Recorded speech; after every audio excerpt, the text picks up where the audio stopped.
This is Lisa from Mobile Tech Review, and this is the Sony VAIO P. This is the US version that's available at Sony Style Stores and other Sony retailers. This is the 1.3 gigahertz model with the 64 gig solid state drive. All Sony P versions in the US have a 1.3 gigahertz second generation Atom processor. The only variation is 60 gig conventional hard drive is 64 gig SSD or the 128 gig. We highly recommend the SSD drive because it makes the device a lot quicker. It's a bigger differential than actually upgrading the CPU on it. And we're running Windows 7 on this, as you can see, the new user interface. This is the version that was released briefly to the public back in January. It's build 7000. Which doesn't support Aero on the device because there's a bug with the Windows Manager. It's not that the device can't handle it. We've run it on even more low-powered netbooks with Aero. But, as you can see here, it's very responsive. We're going to take a look at Firefox. Opens up quickly. Pick a link.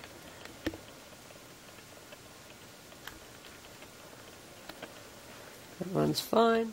So you can run several applications at once without the device slowing down. We still have Firefox running in the background, and let's launch Microsoft Word.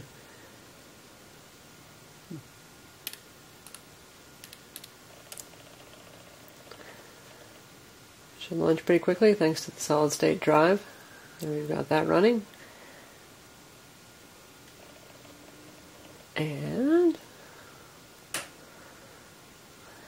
let's do Acrobat Reader because it's pretty piggish.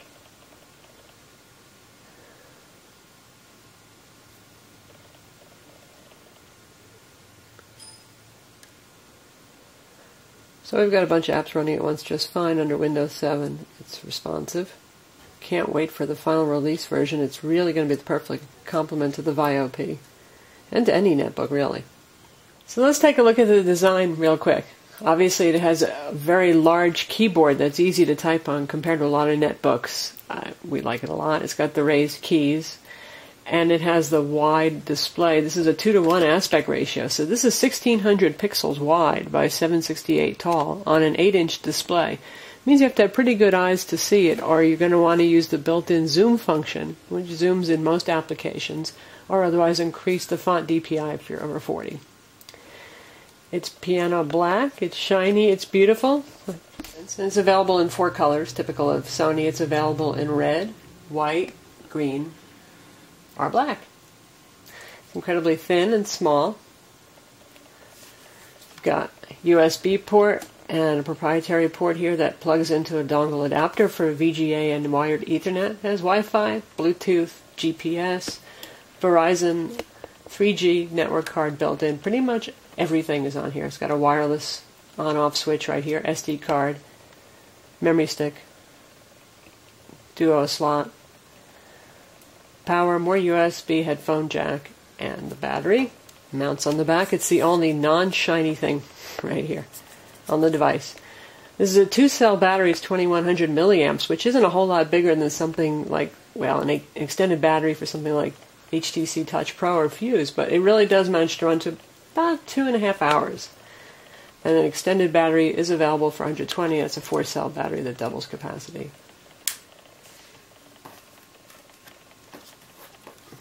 Let's compare the size. Here's the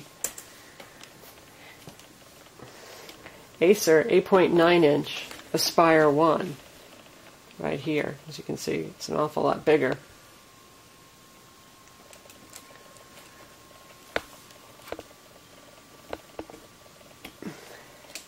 And now to go to the nearly absurdly small, here's the Fujitsu U820, which is almost in the OQO school of small computers. This is a miniature notebook with a touch screen. The Sony does not have a touch screen. Keyboard on this, not quite usable the way that this one is. The Sony doesn't have room for a trackpad, so it has an eraser stick. Now, personally, I tend to hate eraser sticks, but this one works very smoothly. You've got your right and left click and middle click buttons here, but what makes it easier to use is you can tap on it to select things. It acts like a mouse click button. And it works pretty well. It's sensitive, but it's not crazy sensitive either.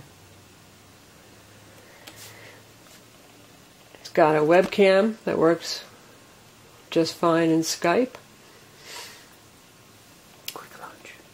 2 gigs of RAM, which is more than any netbook you're gonna find on any other netbook. And a quick launch feature that works inside of Windows and also works standalone. We're going to show you the standalone version. Now we're going to take a look at the VAIO's instant mode. The unit is turned off completely right here, and you just press the button right here, and it goes into instant on mode. Well, instant on means about 8 seconds. And it's running Linux here. So here's the interface. It's a lot like the Sony PlayStation 3 and the PSP, and you navigate it with the arrow keys.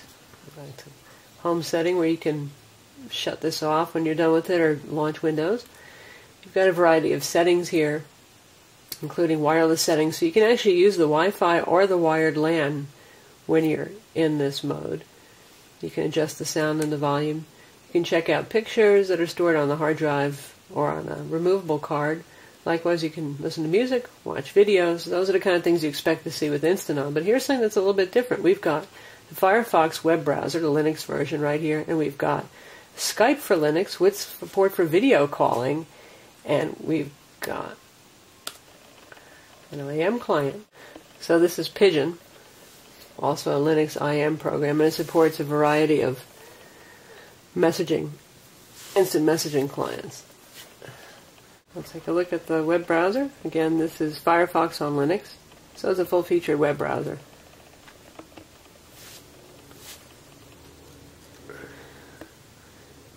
And you'll probably want to boost the fonts unless you have incredibly good vision.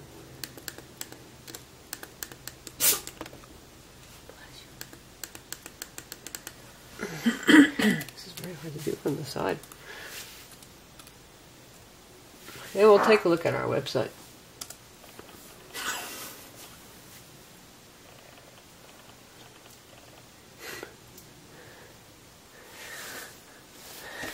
So load times are fine. This is over Wi-Fi. Browser works just as you'd expect. It's a desktop browser. And then you've got Skype for Linux too, which supports voice calling, video calling, and all the good stuff, and it really works. So, not your grandma's Instant On. This is pretty useful stuff. So that's the Sony VAIO P. Don't call it a netbook according to Sony, because it does a lot more, and we have to agree it does indeed do a lot more. Of course, it costs twice as much as your average netbook, so we hope it would do a lot more. Visit our website to read the full review.